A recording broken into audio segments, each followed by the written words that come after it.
warahmatullahi wabarakatuh. Selamat pagi. Selamat bertemu kembali saudara pemirsa dalam program acara talk show. Benar Anda masih bersama saya Ika Merdeka Sari. Ada yang istimewa, saya ingin menyapa dulu para pejuang ASN. Apa kabarnya hari ini? Tetap semangat, bahagia selalu, dan tentunya tetap termotivasi untuk meningkatkan skill dan kualitas supaya bisa lolos dalam tahapan-tahapan untuk menjadi seorang aparatur sipil negara. Dan di sini bersama saya menghadirkan salah satu ASN yang mana akan memberikan trik jitu bagaimana untuk teman-teman sekalian para pejuang ASN untuk bisa lolos dalam berbagai tahapan yang akan dilaksanakan dalam waktu dekat ini. Hadir di studio bersama saya ada Adinda Siti Heliana atau panggilannya Heli, yang merupakan pengawas dalam komunikasi Dinas Komunikasi dan Informatika Kota Palu. Selamat pagi. Pagi Mbak Ika. Sehat alhamdulillah. Sekali. Masya Allah. Mbak Ika lebih cantik. Masya Allah. Dan saudara, kita mengajak Anda untuk berinteraktif. Mungkin di kesempatan yang baik ini ada pertanyaan, silakan ya langsung ditanyakan dengan dua narasumber saya. Ada satu lagi yang lebih istimewa selepas ini. Baik, nih Heli, apa sih sebenarnya ketika kita mungkin fase saya ketika berangkat PNS beda ya dengan fase Adinda gitu. Mungkin ada perbedaan yang jauh lebih menantang begitu ya. Seperti apa? Silakan.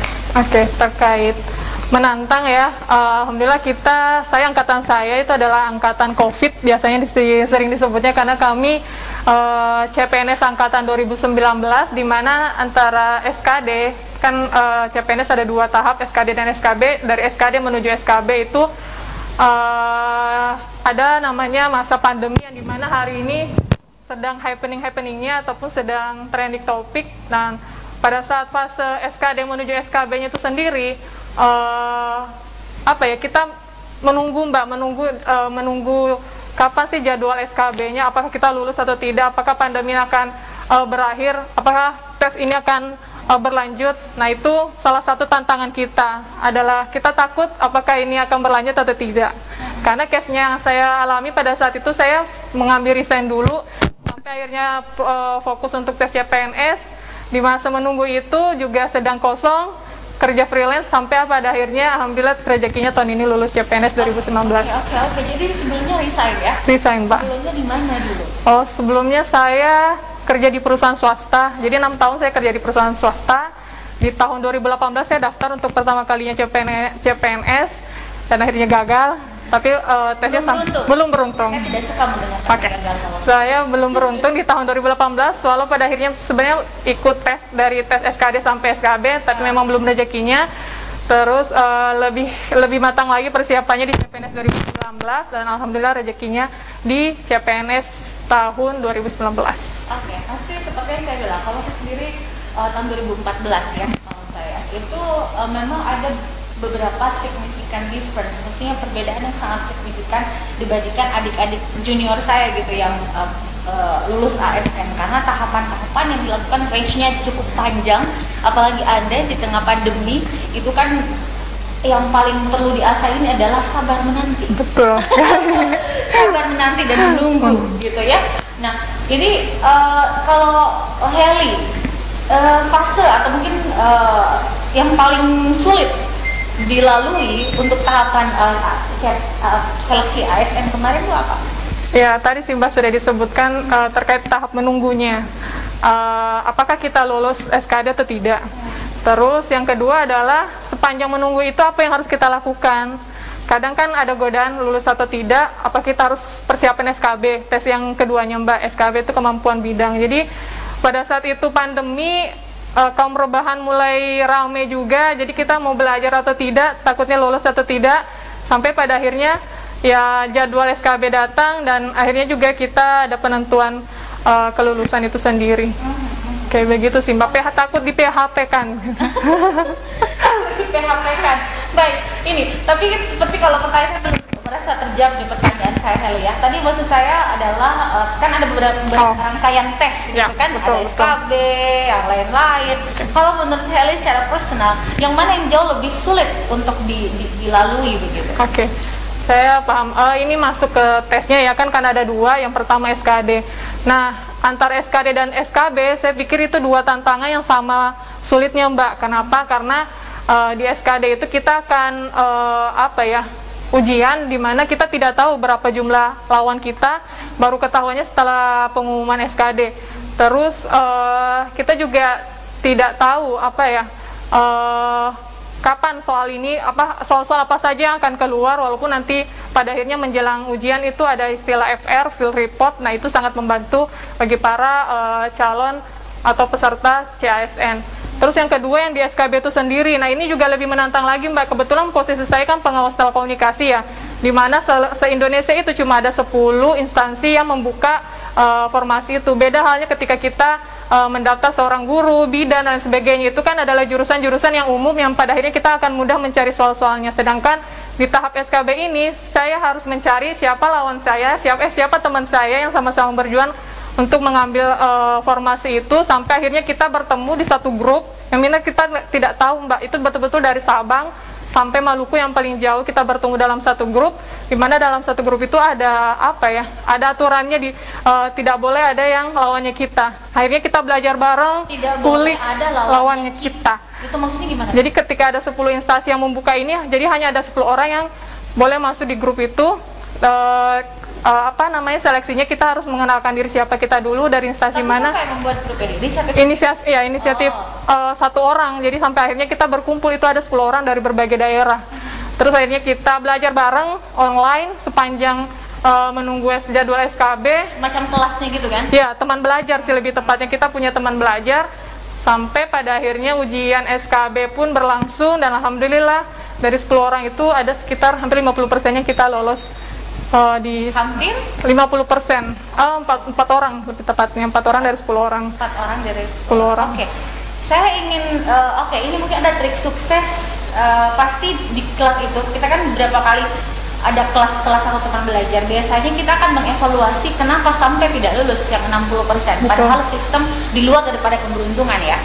Itu bukan istilahnya gitu, bukan campur tangan kita gitu. Tapi ada ritme yang kemudian ada irama yang kemudian pasti harus kita pelajari kenapa sampai 4 orang ini bisa, sedangkan sistemnya mungkin sama, kemudian ilmu share-nya juga sama, seperti itu. Bagaimana? Apakah sudah sempat berbincang lebih jauh?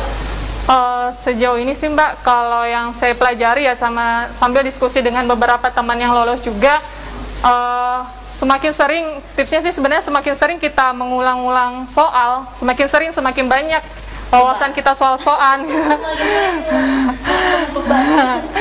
Intinya pada saat ujian insya Allah semakin sering gitu, semakin mudah kita untuk mengerjakannya. Itu yang pertama.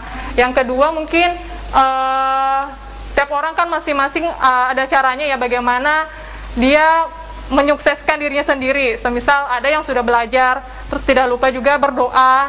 Terus doa atau restu orang tua itu penting banget sih untuk menyukseskan atau memperlancar proses kita terhadap apa yang kita tuju. Kali ini kalau kita daftar CPNS ya harapannya sih kita jangan lupa berdoa pada saat menjelang ujian saja, tapi sepanjang kita proses belajar pun sebisa mungkin berdoa, entah dimudahkan pada saat ujian nanti atau dimudahkan untuk belajar, karena kan kalau lagi rebahan itu kan Mbak godaannya Masya Allah gitu kan. Terus sampai akhirnya saya malah banyak ide pas rebahan.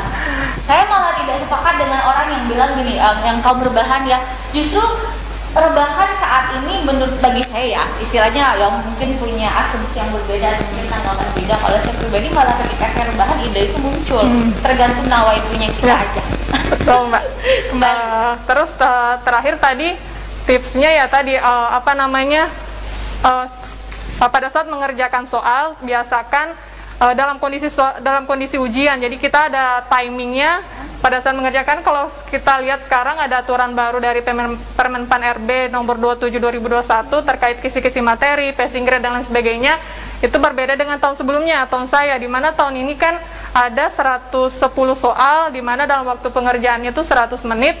Jadi kita harus pandai-pandai lagi nih berstrategi dalam mengerjakan soal. Jangan sampai selama ini kita mengerjakan soal, saya bisa nih tapi satu soal terselesaikan dalam waktu 3 menit. Sedangkan kan pada saat ujian kita dituntut untuk mengerjakan soal dalam satu soal kurang dari 1 menit. Nah itu sih yang harus memang betul-betul kita asah kembali, ulang-ulang lagi, sehingga soal-soal yang kita hadapi pada saat ujian itu sebenarnya sudah pernah kita pelajari sebelum ujian itu sendiri. Tapi berdasarkan pengalaman, apakah memang soal-soal yang muncul kemudian pada saat Helly Test itu ada yang sudah dipelajari? Ada Mbak. Ada atau banyak? Banyak. Oke.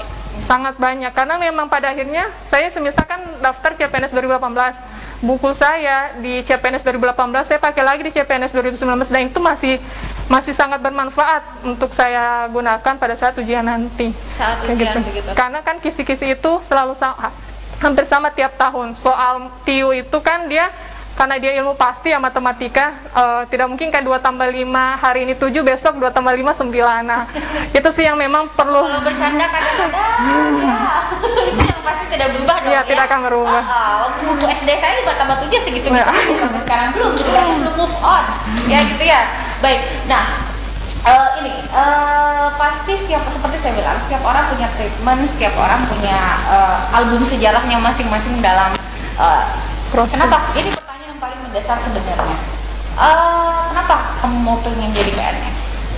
Mengingat ini, kalau lihat sekarang dirimu menjadi pengawas telekomunikasi di Kominfo. Boleh tahu backgroundnya dulu sekali? Backgroundnya saya dulu engineer sih Mbak, lebih tepatnya di perusahaan telekomunikasi. Jadi masih alhamdulillah sih, kalau formasi sekarang masih inline ya dengan pekerjaan sebelumnya. Tapi kalau ditanya alasan, besar alasannya itu karena orang tua. Kebetulan background kedua orang tua saya ASN, terus harapannya pengen sih ada salah satu anaknya yang seorang ASN. Walaupun godaan di pekerjaan sebelumnya itu juga sudah cukup, sangat cukup gitu, maksudnya bukan godaan di corporate kan pasti ya. Tapi memang pada akhirnya ketika jalan ini yang orang tua ridho, bahkan saya tuh baru pertama kali melihat orang tua saya menangis terharu ketika tahu saya lulus dari CPNS ini. Pasti akan banyak alasan yang lainnya, tapi memang alhamdulillah saya bersyukur bisa lolos dan bisa menjadi seorang ASN di tahun ini. Seperti itu. Tapi gak jauh ya, di Bone terus di sini ya pengabdinya ya? Ya, Parepare, bahkan pekerjaan sebelumnya di Jakarta Mbak. Oh, sebelumnya di Jakarta? Wah, luar biasa keren ya. Istilahnya apapun itu ya kembali untuk mengembangkan bakat dan mengabdi untuk bangsa. Betul Mbak, dimanapun berada. Dimanapun berada. Kalau dimutasi ke Papua mau? Tergantung. Tadi dimanapun berada. Ini saya baru tanya, mutasi ke Papua mau? Kalau di sana jadi kepala apa gitu Mbak? Belum bisa, pangkatnya belum nyampe. Oke, tapi semoga ya, semoga diperlancar untuk kenaikan pangkatnya nanti. Saudara, kalau bersama kami, saya akan segera kembali selepas ini.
Pendengar, mari kenalan lebih dekat dengan kami. Klik tombol like di Facebook fanpage Radio Peduli 96,9 FM dan live streaming di rpp.pareparekota.go.id atau dengarkan kita juga melalui aplikasi RDio. Download aplikasinya di Play Store secara gratis. On your radio, on your mobile, and online.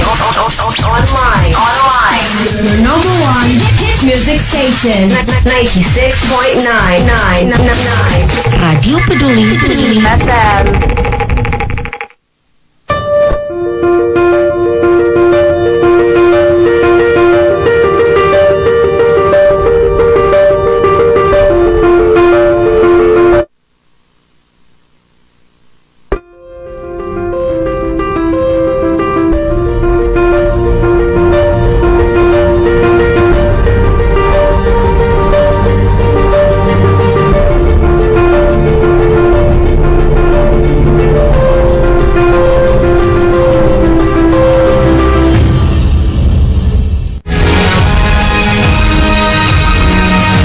Assalamualaikum warahmatullahi wabarakatuh. Saya Harmanika Suradi Sugierto. Saya Adrianti Sulaiman. Saya Sultan Hasanah. Hadir di layar televisi Anda dengan suguhan informasi yang telah dirangkum tim redaksi kami. Kita mulai news update selengkap.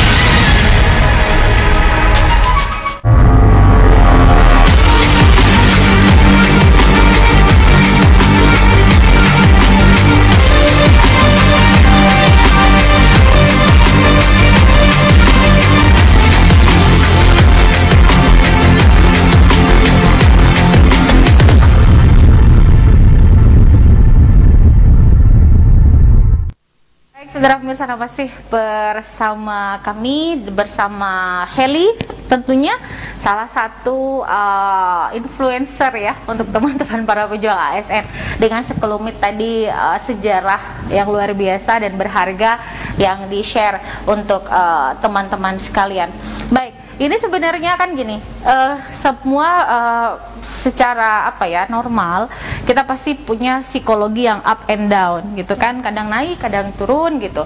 Bahkan mungkin tidak sedikit apa yang kita pelajari ketika berada pada waktu dan jam tempat yang sudah harusnya exam begitu, malah kita lupa. Tidak sedikit yang mengalami itu. Bahkan ada kejadian tahun lalu gitu, semuanya dikerja tapi dia lupa nge-save. Itu kan ada kejadian, ini sangat-sangat disayangkan. Dia sudah kerja semuanya, ternyata lupa di-save jawaban, akhirnya tidak lolos. Nah, ini sebenarnya treatment sudah persiapan di-share sama Heli ketika sudah berada di hari ujian. Tips kamu apa? Oke. Ketika di hari H, apalagi pada saat sebelum ujian, saya mungkin balik ya, sehari sebelum ujian biasanya saya sudah tidak belajar. Jadi saya usahakan untuk istirahat yang cukup, terus ibadah semakin dikencangin, terus sampai akhirnya ketika hari H, ketika ujian, ketika blank, biasa tips dari seorang teman saya biasanya istighfar, Mbak. Kalau tiba-tiba lupa blank, ketika saya istighfar 3 kali, terus minta, ya Allah kasih angka bocoran, kasih petunjuk apa jawaban yang harus saya kerjakan.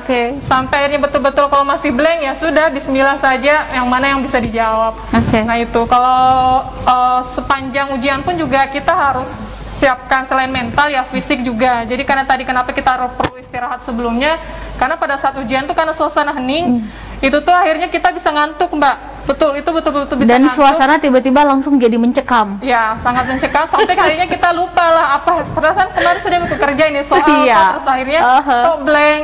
Terus ada lagi juga kasus ketika di ruang ujian, biasanya teman kanan kiri kita sudah tenang nih, tapi teman kanan kita tuh ini apa ya, dia tipe orang yang kalau kerja soal tuh kayak rame begitu tuh, suka begini terus suara ini, sedangkan kita pengennya fokus. Nah itu juga kita harus kembali lagi ke laptop, kembali ke fokusan kita kalau kita sedang ujian, sampai akhirnya di titik-titik terakhir, detik-detik terakhir menuju kita selesaikan si soal itu, ya jangan lupa gitu kan, minta lagi, doa lagi sama Allah, ya Allah saya sudah usaha sampai tahap ini, saya serahkan apapun hasilnya nanti, akhirnya selesai dan keluarlah hasil ujian itu. Oh gitu, iya.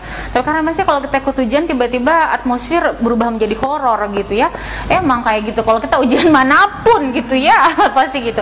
Tapi kalau ya mungkin kalau saya pribadi, kita sharing juga ya pengalaman saya ikut tes dulu tahun 2013 gitu ya. Kalau saya, doa saya cuma 2 waktu itu. Kalau mau dikasih pintar dalam waktu sebentar nggak mungkin, karena semuanya by proses. Tapi kalau saya selalu minta doanya, ini saya mau kasih ya doanya buat yang ikut tes apapun.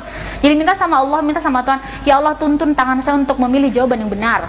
Nah itu, kan gitu, dituntun tuh, jangan A, B, C, tuntun yang jalan benar. Dan satu lagi permintaannya ke Allah, ke Tuhan gitu. Ya Allah jangan berikan saya keputusan kalau tidak membahagiakan saya. Nah gitu, kan kalau lulus kan happy toh. Baik, lanjut lagi. Nah ini kemudian, kadang-kadang bukan saya masuk flashback ke awal, tapi dari kata start itu kan dari kata nawaitu. Betul. Gitu kan istilahnya, ketika emang tadi dorongan ibu, orang tua, keluarga. Mungkin conclusion dari segmen ini adalah kiat suksesnya kamu. Saya yakin bahwa kamu bukan hanya berpredikat sebagai ASN, tapi insya Allah saya yakin nanti Heli bisa memberikan motivasi dan inspirasi untuk teman-teman muda milenial yang mungkin ya oke lah sebagai seorang ASN, tapi jauh lebih bermanfaat lagi di tengah masyarakat. Silakan. Sebenarnya tadi kalimat terakhir itu sudah mewakili ya. Jadi intinya kalau prinsip saya dimanapun berada intinya bermanfaat. Mau kita sebagai karyawan swasta, mau kita seorang ASN, mau kita pengusaha, apapun pekerjaan kita, kuncinya adalah bermanfaat. Karena khairun nas anfa'uhum linnas, sebaik-baik manusia adalah yang paling banyak manfaatnya untuk sekitar. Jadi ketika sekarang saya diamanahkan menjadi seorang ASN, berarti saya harus fokus, harus totalitas, loyal, dan lain-lain sebagainya untuk menjadi seorang abdi negara. Kalau kiat sukses saya pribadi setiap mau melakukan sesuatu, mau itu ujian, mau itu tampil presentasi kayak seperti ini, saya selalu detik-detik terakhir pasti saya selalu menghubungi orang tua saya untuk minta didoakan agar apapun yang saya lakukan, apapun yang saya putuskan itu atas ridhonya, karena ridho Allah adalah ridho orang tua. Oke, luar biasa ya. Jadi apapun itu, harta yang paling berharga adalah keluarga, tapi yang paling berharga dari segalanya adalah dompet papa, kan gitu. kita guyon ya. Baik, terima kasih Heli, ini luar biasa tips suksesnya ya, dan juga tadi ada trik-triknya. Ada Instagram? Ada. Oke, silakan dibilang, nanti mungkin ada yang pengen DM bagi tips kiat suksesnya dong kakak, silakan. Boleh di follow di heli.st. Itu Instagram, Facebook juga Heli Stasi Ana. Cuma itu. Oke, diterima yang pengen DM ya? Open public, jadi tidak perlu di approve dulu. Bukan profesi ya, di profesi. Oke. Tapi ketika nge-DM jangan langsung minta di fallback. Nah itu dia PR-nya sekarang, kadang seperti itu ya Mbak. Fallback dong kakak, gitu kan. Oke, terima kasih Heli. Sehat selalu, sukses mengabdi kepada negara untuk Diskominfo Parepare ya. Keren loh, kita Diskominfo Kota Parepare punya anak-anak cerdas, cantik dan ceria seperti Heli. Setelah ini tamu saya siapa lagi? Penasaran? Tetaplah bersama kami.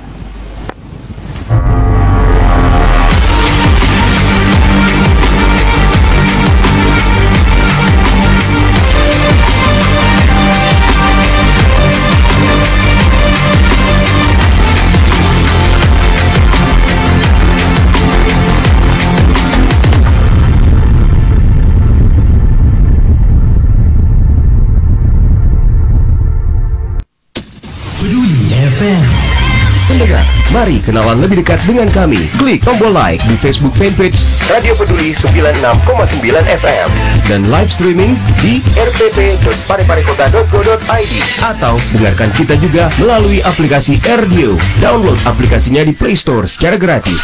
On your radio, on your mobile, and online. Your number one hit music station. 96.9. Radio Peduli FM.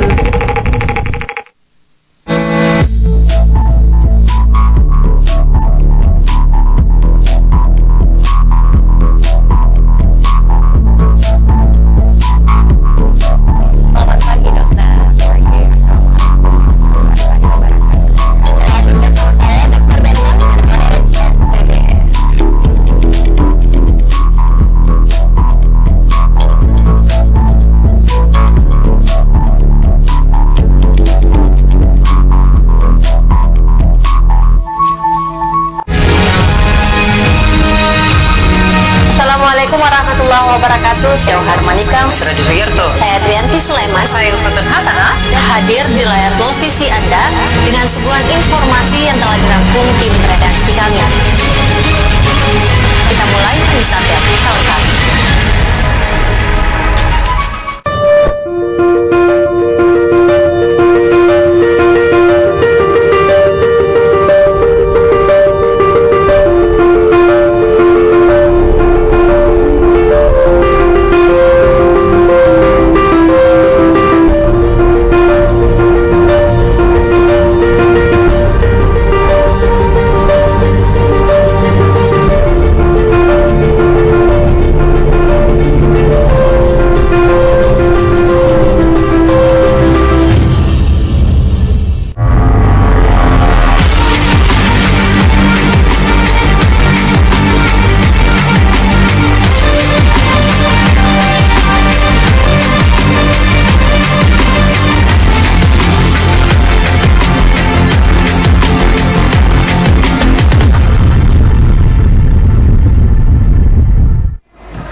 Buzzer, Anda masih bersama kami setelah tadi kita menghadirkan adik Heli ya, yang mana alhamdulillah syukur sudah menjabat sebagai seorang ASN tepatnya di Diskominfo Parepare. Nah, kali ini salah satu trik juga akan kita share dengan menghadirkan tamu saya selanjutnya dari Radu Prima College Parepare. Beliau ini sebagai pimpinan RPC ya.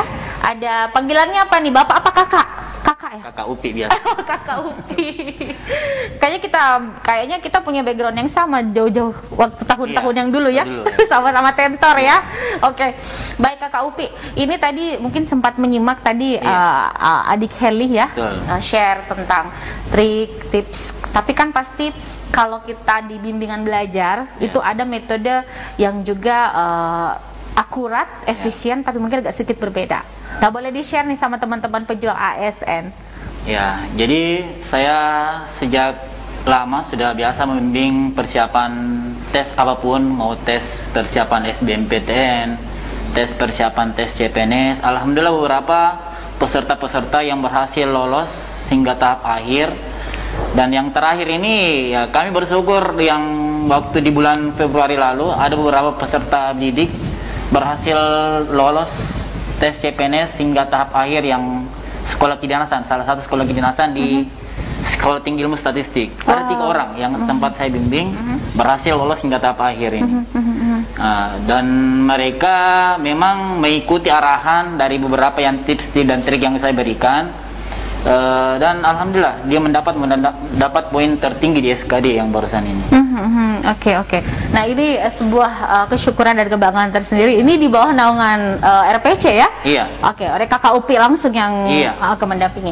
Tapi ini tadi seperti pertanyaan saya barusan bahwa mungkin ada treatment tertentu yang mungkin akan dilakukan oleh teman-teman tentor RPC dalam pendampingan peserta didik begitu. Seperti apa? Jadi yang pertama kan harus ditahu dulu, itu kan tes CPNS ada 2 kali, masing-masing instansi beda. Yang pertama intinya harus lolos SKD. SKD itu kan ada 3, TIU, TKP sama TWK. Nah, di sini di antara beberapa peserta ini punya kelebihan dan kekurangan masing-masing sebenarnya. Jadi semuanya berpeluang lulus, tinggal strateginya yang mana yang bagus. Oke, wah saya sedang dikatakan KUP, semua berpeluang lulus, tinggal strateginya yang bagus. Ya. Oke, sip. Sekarang strateginya nih. Nah, jadi ini ada peserta yang kuat di hitungan, artinya kuat matematikanya, berarti dia lebih banyak fokus di TIU, lebih tinggi di TIU.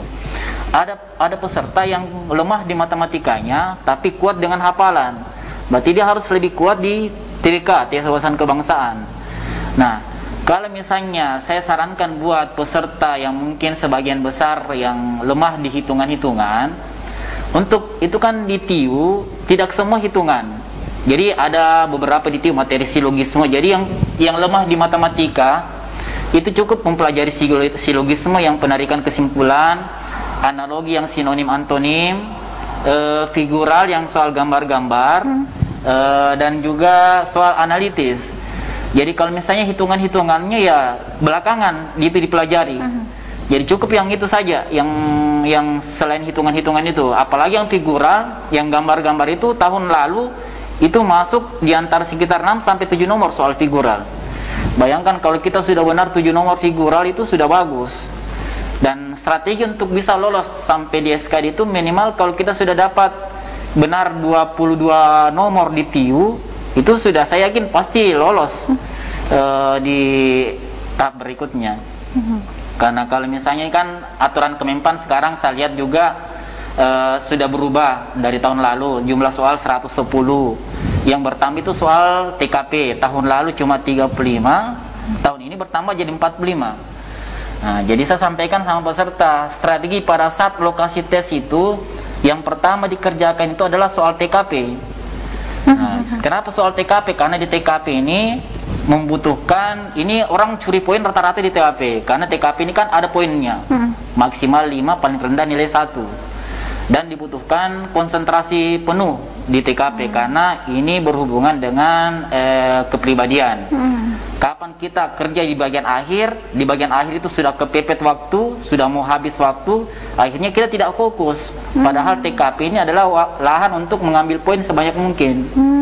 Nah, Dan di aturan juga kan, kenapa TKP harus diutamakan? Karena kan di aturan Kementerian Kemenpan itu, jika ada dua peserta atau peserta yang poinnya sama, misalnya di antara dua orang ini cuma satu yang mau diambil, poinnya sama, jadi yang dilihat pertama itu nilai TKP-nya. Siapa yang tinggi nilai TKP-nya? Kalau setelah nilai TKP-nya ternyata tetap sama nilai TKP-nya, baru dilihat lagi nilai TIU-nya, yang terakhir nilai TWK. Makanya TKP harus yang paling pertama dikerjakan, karena yang paling pertama tadi kakak, mungkin ada yang baru gabung, kakak Upi, apa yang paling pertama harus jadi yang dikerjakan? pertama kita usahakan dulu TKP. TKP itu kan, TKP itu kalau misalnya kita masuk di CAT nanti, TKP itu soal paling akhir disiapkan itu. Jadi itu di komputer kita langsung klik yang nomor terakhir, nomor 110. Jadi kita mengklik back. Jadi 110, 109 belakangan. Setelah TKP tuntas, nah silakan yang kuat matematikanya silakan kerja di TIU. Yang lemah di matematikanya ya boleh ke TWK langsung, Tes Wawasan Kebangsaan. Ya alhamdulillah, jadi beberapa peserta yang saya sampaikan itu mengikuti arahan itu rata-rata TKP-nya tinggi. Karena TKP-nya tinggi itu yang mendongkrak nilainya beberapa peserta. Berarti memang betul. Jadi kita ini sebagai pejuang memang harus tahu strategi medannya iya, gimana begitu ya. Baik. Tapi kalau kemarin Kakak Upi, ini Pak penting, saya yakin banyak yang sudah tertarik, penasaran. Wah, saya sendiri pun ini memang strategi adalah salah satu tolak ukur yang cukup manjur ketika kita melalui fase peperangan gitu ya, iya. Kakak Upi ya. Kalau mau gabung sama Kakak Upi di RPC itu seperti apa? Ya, kalau misalnya mau gabung ke RPC langsung saja ke kantor. Di mana nih kantornya? Lokasinya kami di Jalan Boma CP, dekatnya Apotik Bunda Rosi, pas dampingnya Apotik Bunda Rosi di situ. Untuk sejauh ini sudah ada yang Cuma didampingi? kami untuk sementara ini kelas kami full. Kenapa full? Karena beberapa peserta dari tingkat SMA, SMP, SD yang mengisi penuh. Awalnya saya kira mungkin banyak kelas kosong karena pandemi, mungkin banyak sedikit siswa yang mau ikut bimbingan. Alhamdulillah ternyata banyak juga orang tua siswa yang mendaftarkan anaknya karena mungkin karena sudah jenuh dengan belajar online, anaknya daring, setengah mati membimbing anaknya SD, tidak mampu lagi mengajar, dan akhirnya memasukkan di siswanya. Dan kalaupun saya ini yang kami bimbing ini untuk sementara ini adalah tentor. Jadi pengajar yang kami punya yang belum terangkat PNS dan mendaftar PNS itu yang saya bimbing. Setiap tahun begitu. Jadi semua pengajar yang belum terangkat itu saya bimbing untuk persen. Dan alhamdulillah tiap tahun lalu juga ada yang lolos di SD 3 Parepare, PNS, ada yang sudah lolos juga di guru matematika SMP. Jadi selalu kami arahkan bahwa silakan daftar CPNS karena kami tidak membatasi, silakan teman-teman yang mendaftar saya bimbing. Tapi tidak menutup kemungkinan ketika sudah terangkat bisa gabung lagi di RPC ngajar. Tetap kembali mereka, tetap bisa mengajar. Tetap bisa mengajar. Baik, kita jeda dulu saudara, saya masih akan segera kembali selepas ini, tetaplah bersama kami. Iya.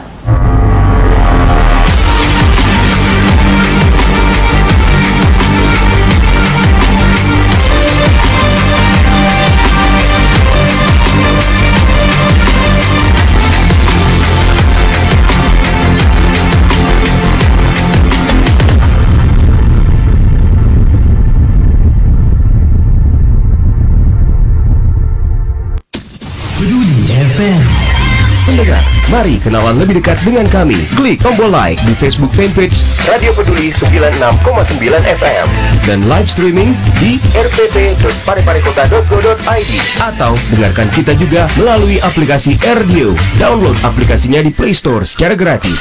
On your radio, on your mobile, and online. Your number one hit music station, 96.9. Radio Peduli FM.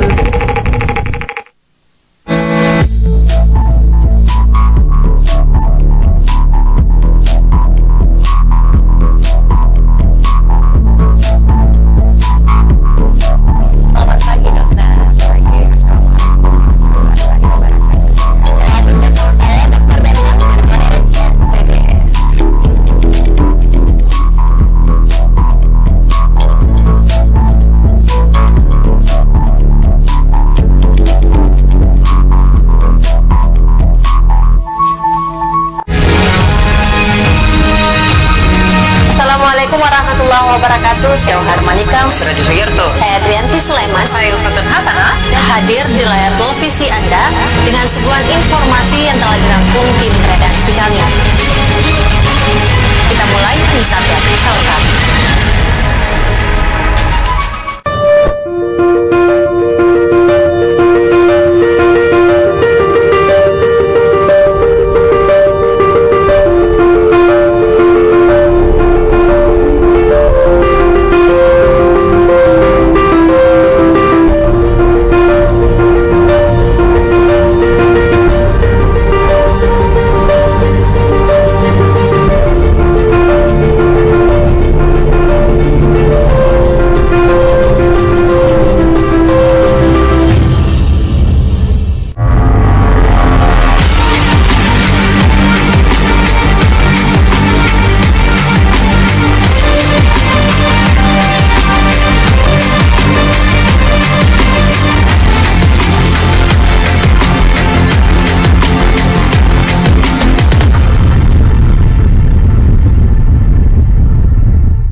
Baik, saudara pemirsa, Anda masih bersama kami dan masih bersama Kakak Upi ya, pimpinan Ranu Prima College Parepare. Ini sebenarnya sebuah trik tadi disampaikan sangat sederhana, sangat ringkas tapi jelas. Karena ini trik yang nggak usah gimana-gimana, langsung saja tadi tuh ke TKP, langsung nyelesain paling belakang. Jadi memang kan pengalaman beberapa siswa itu kan biasa kalau setiap tryout, setiap peserta. Jadi saya biasa melihat, wah kau salah ini karena kau masih kerja dari pertama, dari TWK. Nah begitu mau habis waktu, TKP itu tidak bisa karena TKP sekarang TKP itu panjang soalnya, opsinya juga panjang. Jadi butuh lama mencerna ini soal baik-baik. Jadi kapan kita kerjanya belakangan, itu buru-buru tidak bisa maksimal di TKP-nya. Dan passing rate paling tertinggi untuk saat ini tuh TKP itu 165 kalau tidak salah tahun ini. Iya betul. Minimal betul, 165. Betul. Nah, TIU 80, TWK 65. Jadi TKP kalau rendah TKP-nya tidak lolos passing rate 165 itu termasuk tinggi tuh nilai TKP kalau passing rate 165 itu. Jadi harus dimaksimalkan dari TKP memang. Baik. Nah ini mungkin tadi untuk yang pasti sudah banyak yang mudah-mudahan lagi monitor kita di fanpage Facebook juga via streaming. Ini mungkin ingin mendapatkan pendampingan khusus dari Kakak Upi dan teman-teman tentor untuk menghadapi ujian CPNS, yang mana tentor-tentor RPC juga sudah banyak yang lolos ya. Iya, banyak sekali, alhamdulillah. Nah ini mungkin silakan Kakak Upi, mungkin ada arahan sebelum kita berpisah, silakan. Ya, jadi saya sampaikan buat teman-teman jika misalnya serius untuk jadi ASN, karena memang ASN ini adalah pekerjaan yang menjanjikan untuk masa depan. Apalagi kalau misalnya arahan orang tua, niat orang tua untuk anaknya jadi ASN, ya boleh datang jalan-jalan ke kantor. Saya siap kalau misalnya ada yang mau tanyakan strateginya. Apalagi tahun ini yang terbaru ini ada materi di TKP itu namanya anti radikalisme. Oke. Ada submateri baru ini ya, anti yang sebelumnya itu tidak ada. Ini masuk ada submateri di TKP itu anti radikalisme.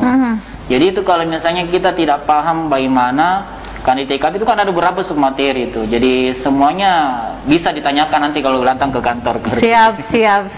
Yang jelas masih ada ya kuota? Iya, masih ada. Masih ada. Dan ini juga terbuka untuk Bapak Ibu di rumah yang mungkin saya tidak mau mengatakan jenuh, tapi lebih kepada lebih membuat anak-anak kita aktif di masa pandemi ini dengan mengikutkan anak kita bimbingan belajar. Tapi tentu di tempatnya Kak Upi tetap protokol kesehatan ketat ya. Tetap harus sehat dan cerdas.